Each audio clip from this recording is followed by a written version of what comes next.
We're going to move on, though, to the Islanders, and we're going to talk about what's been going on with them. So the Islanders get their first win in Chicago after losing the first two against Florida and Carolina, who are two pretty good teams that could probably win their divisions. And I've watched a couple of the games. I didn't get to see all of them. I've been trying to watch a lot of different games.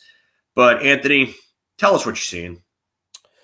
Well, the first game, first I'll start with 1-2 start. Color me not concerned in the slightest. It's early in the season, and actually there was a stat thrown out that since Trotz took over, the Islanders' starts have been 3-4, 1-3, 2-3. So since Trotz came aboard, they always start a little slow. So it's weird, but I'm not concerned. And there's Carolina has been mentioned as one of the teams aside from the Islanders that can win the Metro. They're a really good team. And the Hurricanes are just one of those teams that have the Islanders number. In hockey, you get that a lot where certain teams just have something over another. Can't really figure out why, but Carolina has been that way since they swept the Islanders back in 2019. They always give the Islanders fits. It was their home opener.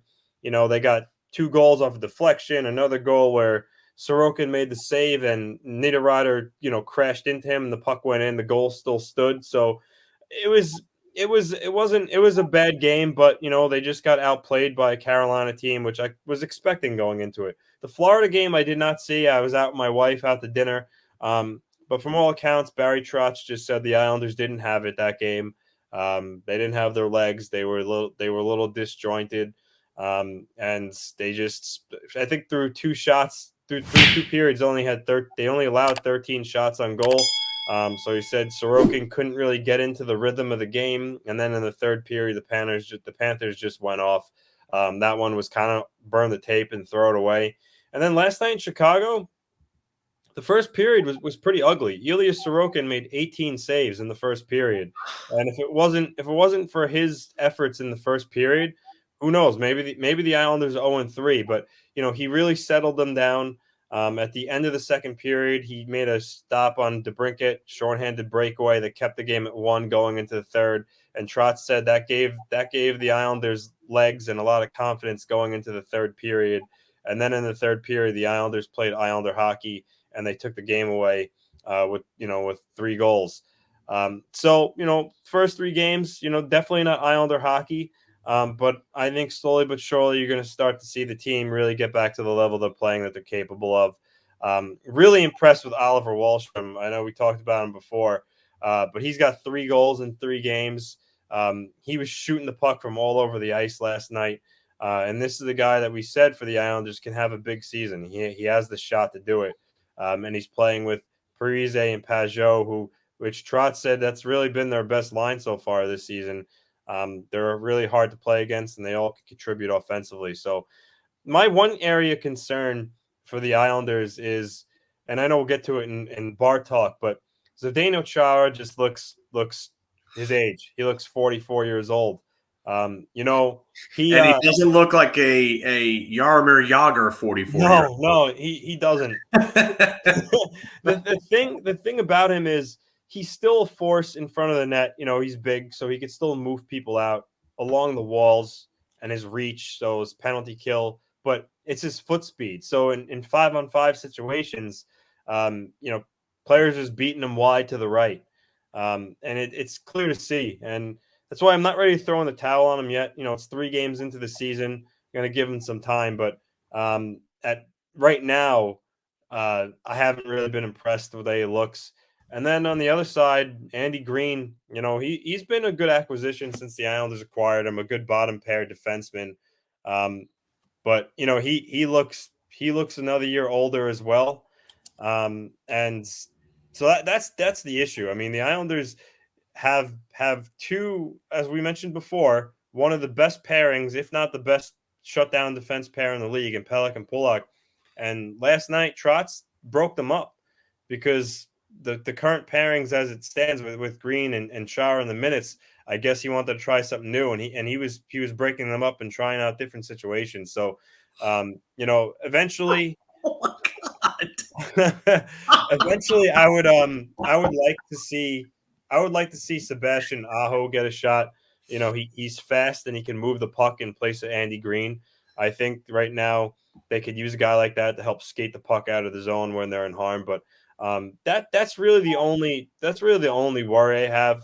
Again, you know, the 1 and 2 start, it's 3 games. I'm not concerned about it. You know, they played more like themselves in the third period last night. And I think as the season moves on here, which they've done in previous years where they started slow, they'll get on a run. So you're not concerned about the record, but are you concerned about the defense overall as a whole? Yeah, like I just said, I'm not. I have my concerns about the sustainability of Chara and Green over 82 games.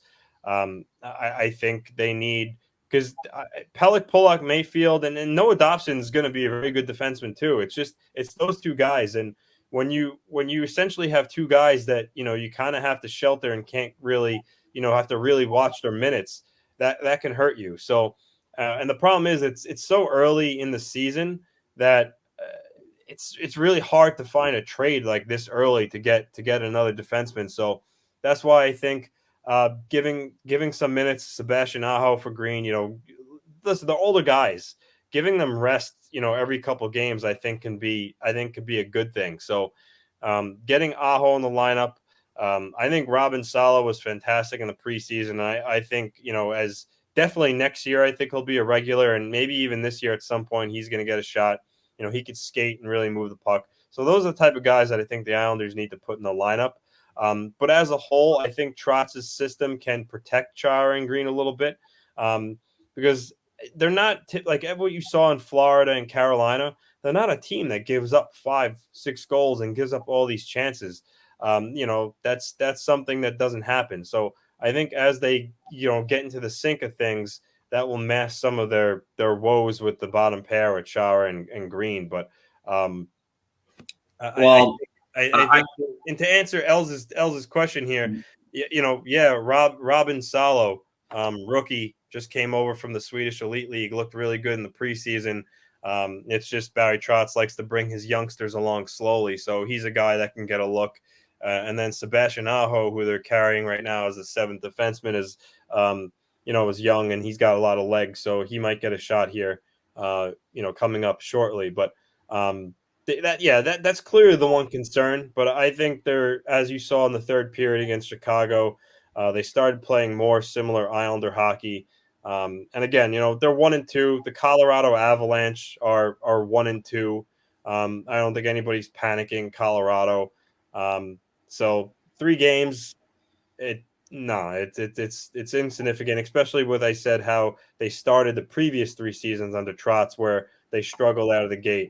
They're a team that seems like they really hit the ground running, a couple weeks into the season, and they're a force, and then again at the end of the season where they're just kind of, waiting for the playoffs to start. But they'll be okay. And I think eventually Big Lou will address the defense by making a trade sometime, later in the middle of the season. But I think, and that actually brings me to 2 different comments. I believe they were both from AZ. Yes, they were. I would go big for Lindholm, or actually, that's at center. That was not the Lindholm I was thinking of. Actually, like Campus in Anaheim. Yeah. And honestly, I'm gonna be totally honest with you. Anaheim played well, even though they lost to Edmonton. Connor McDavid the Connor McDavid show commences once again, and Connor McDavid is just showing why he's probably going to be a top 5 player of all time when it's all said and done. But Hampus Lindholm may not be on the move from Anaheim. Yeah, if they keep playing the way they're playing, yeah. Yeah, if they keep playing the way that they're playing, they're going to compete. And management might think that they're closer to competing than originally expected, and they would probably want to keep someone like Hampus Lindholm because number 1 defenders like him are hard to find. Even though he's not the top end of number 1 defenders, he's still a solid 2-way guy that can eat minutes and shut down forwards. So I'm not sure if Anaheim moves him, but if Anaheim is looking to shed salary, the second guy that you highlighted before, Josh Manson, That's someone who I think could really be a fit for the Islanders, especially after Matthias Ekholm was taken off the market. Yeah, and I think it was Elliot Friedman that said he thinks that Anaheim has a chance here to be a real player in the trade market, and he mentioned Lindholm, Manson, and John Gibson. But as of right now, Arizona's playing well, so I don't know if it's a lock that they would trade any of those guys. And maybe Hampus Lindholm's an unrestricted free agent, so maybe he gets traded regardless if I feel he wants to test the waters. But he would fit the Islanders like a glove. There's no doubt about that. For sure. And Arthur Staple had mentioned him as a possible target this past summer, but I obviously nothing came of it. But he's a guy that could definitely be on the Islanders' radar. This is funny. I don't think the Rangers and Islanders are going to make a significant trade here. The last one was Yuri Niemi for. I forget the other guy. I forget the other guy in the deal, but I know Yuri Niemi was I believe he was the one who came from the Islanders to the Rangers in that deal. Yeah. Yep. So, I don't think you're going to see that. There's been like 2 trades since 1972 between the teams. I don't think that's happening anymore. No, I don't think it's happening anymore. It would listen. I guess nothing's impossible, but it would really shock me if something like that occurred. But they got Columbus next on Thursday. And they're in the midst of this 13-game road trip. But the Islanders are going to be fine. The Colorado Avalanche will be fine. It's just sometimes good teams struggle out of the gate. It's just the way it is. I mean, listen, guys, the Buffalo Sabres are 3-0. That's just all. This is going to tell you how much stock you could put into a team's record 3 games into the season. It literally, it literally means nothing. I mean, listen, if you're talking 10-0, 1-10, 11 games in, and those are some of the records, then that's a discussion. But this early, not so much. But we'll see going forward here. I know Varlamov is set to come back this weekend with the back-to-back between Arizona and Vegas. So that will help. But Ilya Sorokin was the Sorokin that we all, Islander fans all love and know. Last night he was outstanding, 39 saves, and he lost the shutout with 26 seconds left. And Barry Trotz in his post game said one of the reasons why he challenged that goal was because he thought Sorokin deserved the shutout, and I guess he just wanted to at least try one last-ditch effort to preserve it. But, the Islanders had a little bit of a lapse there very late. But he definitely deserves a shutout, and I thought he was fantastic last night. So it seems like when Igor Shesterkin comes across, Ilya Sorokin comes across. Then they've been at a constant parallel with each other in comparison for years now, going back to prospect days, overseas in the KHL. And then this season to start off, Igor starts off like a bat out of hell. And now Ilya Sorokin turns in one of the best performances of his young career and says, anything you can do, I can do just as good, if not better. Yeah, the parallels between them is going to be interesting this season. I think he's going to play more over the course of an 82-game season than he did last year. He's going to share more time with Varlamov. And if he plays the way he did last night and how he did in the playoffs against Pittsburgh, he will take away starts from Varlamov. And I'm sure if he puts in another strong effort against Columbus on Thursday, even though Varlamov's coming back this weekend, he probably will probably earn some more playing time. But I can't wait for the first Ranger Islander collision in I think November, right? Yeah, I believe it. I believe it's like November 21st or something like that, or I can't remember. Yeah, I know the first ever game between the two teams is at Belmont on Thanksgiving Eve. Not sure if they play at the Garden before that or not, but I'm not exactly sure either. I mean, it's a fair point. I'm not going to downplay the Islanders. You got to beat those teams, and you got to beat them the way that the Islanders beat them. I know the first 2 periods were kind of ugly, but the Islanders came back and won that game in the third. Really, really locked that game down in the third. So I'll give the Islanders credit there. If they would have beaten them 1-0 and they would have barely held on by the skin of their teeth, this conversation's probably a little different. I need to talk to you. You know what? I've actually been pleasantly surprised for before we kind of move on to bar talk, but we talked about Chara looking slow. Zach Parise, he's had a lot of he's shown a lot of wheels so far. He's moved with a lot more speed than I thought, and he's been like kind of ferocious on the forecheck, and he's clicked well on that line with Parise and Pajot. So I've been liking Zach Parise's game, because he's another older guy. So you wonder after what how he was in Minnesota last year, what he's got, and I was impressed with his game overall. Yeah, I mean, he doesn't look bad. He's definitely not going to give you the offense that he gave you in his peak years or anything close to it for that matter. But I mean, if he could be a high energy guy and really just kind of disrupt on the forecheck and give you, I guess, like 15 or so goals, maybe 30 or so points. You take that contract and you look at that as a bargain and you take that and run. But I mean, he's not going to be a bad defensive player. He's never been a bad defensive player. He's a guy that's going to throw his body around. That's part of the reason why he's deteriorated to the way that he has over the last, I would say, 5 years or so. Yeah, is because he's a smaller guy that has never been shy about throwing his body around. But I mean, he doesn't look bad so far. They do need – I still think that they do need another top-notch sniper, or they need Oliver Wahlstrom to break out and become that.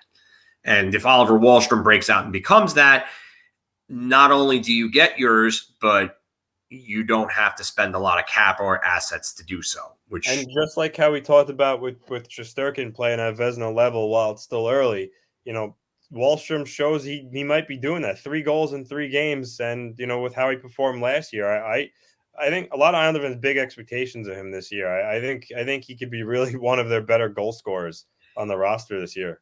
He's going to score. A little off topic, but I want to talk about this one just because I don't want to jump into bar talk right away. Are we starting to see the beginning of the downfall of Seth Jones? You know what? I didn't really care about it because at the end of the day, it's a formality, but I thought, every Olympic team announced their 3 provisional players, like the 3 players that were named to the team right away. For Team USA, it was, Patrick Kane, Austin Matthews, and Seth Jones. Why is he a provisional player, like, for Team USA? I get he was going to probably be on the team. And yeah, Els is absolutely right. Wahlstrom, the way he shoots the puck, he's got a really, really good shot, and he's shown it over the short of his short career how he can beat goalies clean with his release. So this right here says it all, though. Yeah, how do you do that? So yeah, back to that. Why is he a provisional player? I mean, like I said, he's going to be on the team, sure, but why is he one of the 3 provisional players? I mean, here's what I don't get.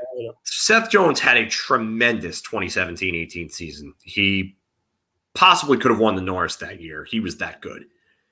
But ever since then, not only do the analytics tell you that he's been bad, but the eye test tells you he's been bad since.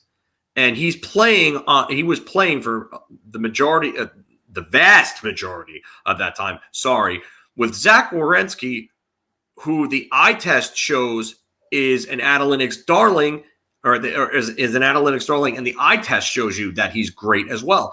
So why is it that Seth Jones, with one of the better defensemen in the entire NHL, can play so bad on the same pairing when they practically played almost every second of their time together?